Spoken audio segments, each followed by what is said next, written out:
Everyone has a legacy, whether it's a good legacy, whether it was an infamous legacy.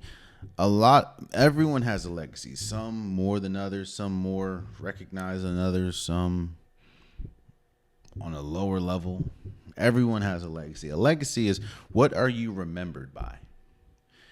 When they talk about your name, how are you going to be remembered?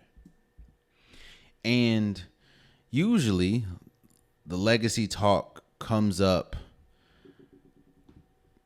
with older players because obviously they're more towards the end of their careers than the beginning. And a question on a podcast, I'm not too sure the name of the podcast, so shouts out to them. But a podcast, James Harden was on a podcast, and he was asked, how does he want to be remembered? And his answer was he wants to be remembered as a winner, as a teacher, and he's also said other things. But the glaring point of his answer was he wants to be known as a winner. And that set social media ablaze. That set media outlets ablaze, because the question is, how can you consider yourself a winner, but you've never won a championship? Hell, you never even won a national championship. Let me read off some of James Harden's accomplishments. He was an MVP.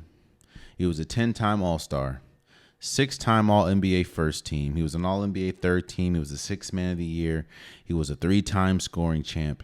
He was a 2-time assist leader. He was All-Rookie second team. He's on the NBA 75th anniversary team. And he also won the Pac-10, Player of the Year. And his jersey is retired at Arizona State.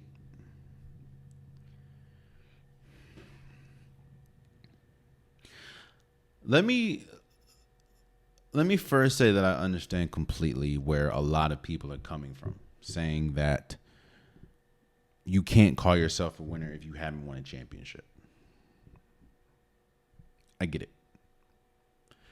At the end of the day, when you play a sport, in my opinion, when you play an ultimate team game, when you play any competitive game, the goal, the objective is to win. You want to win. When you play basketball, your goal is to win a championship. Or at least your goal should be to win a championship. And a lot of players don't reach that goal. Only one team every year reaches that goal. Out of 30 teams, only one reached that goal. Some obviously more than others, but you know what I'm saying.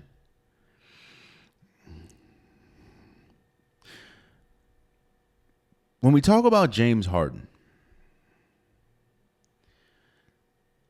there was a stretch, I think from like 2012 to like now, to like 2020. There was from the 2012 to like 2020. In my opinion, there was no argument who was the best shooting guard in the league.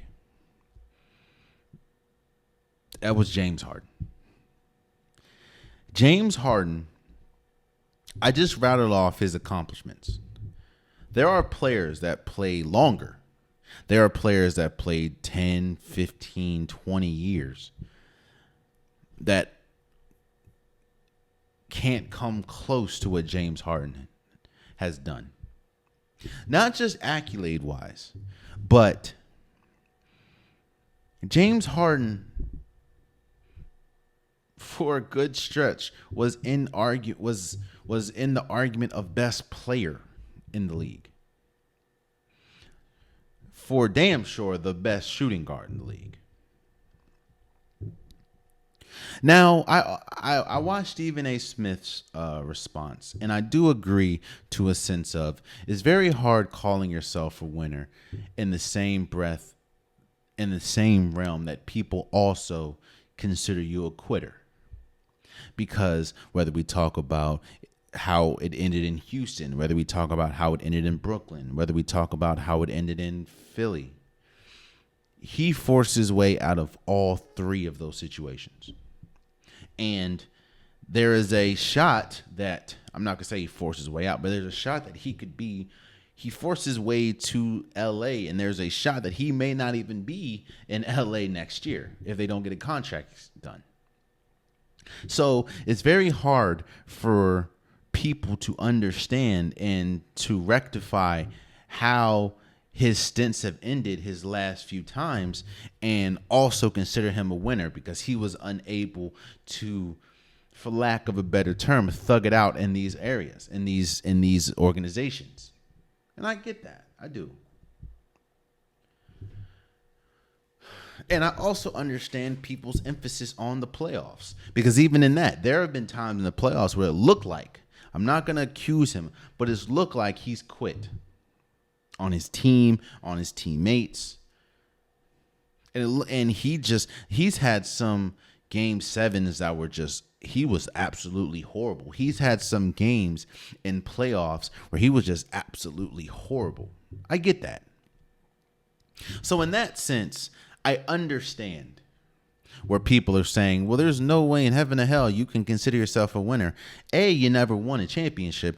B, you're actually considered a quitter. And C, when you needed to be a winner, when you needed to be the best player, when your skills needed to be on full display, because it is widely understood that you are one of the best players in basketball, you did not come to perform. So I understand that, crew. This isn't me planting my flag on one side or the other. This is me saying I understand both sides. I also understand the side to say, well, of course James Harden is a winner. There's players that's played longer that hasn't done half of what James Harden's done. James Harden has perfected a move.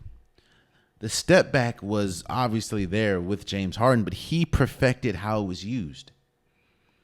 On top of drawing fouls. I know people hate it, but James Harden perfected how to manipulate his way to get to the foul line. That's James Harden.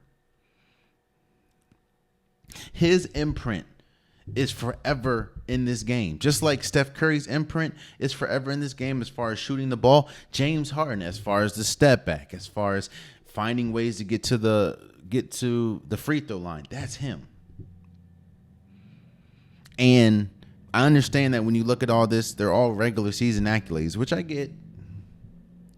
But even in the regular season, there are players that a lot of people would put over James Harden that haven't done half as much as this. And I also say, think about it like this. Robert Horry has 7 rings. Steve Kerr, I think as a player, has 5 rings, I think, as a player. Would you put them over James Harden? They've won championships, but they haven't done half of what he's done. But he also hasn't won a championship. So all I'm saying is, I understand both sides. I don't know if I'd call him a winner, but I will say that for me, James Harden legacy is there was a stretch, 8 to 10 year stretch where James Harden was undoubtedly the best shooting guard in the league. And James Harden will go down as one of the greatest offensive weapons the league has ever seen. I know that maybe it wasn't as popular, maybe it wasn't as great, or as fun to highlight. But a lot of what Luka does, James Harden was doing to another level. James Harden was getting 50 point triple doubles easily.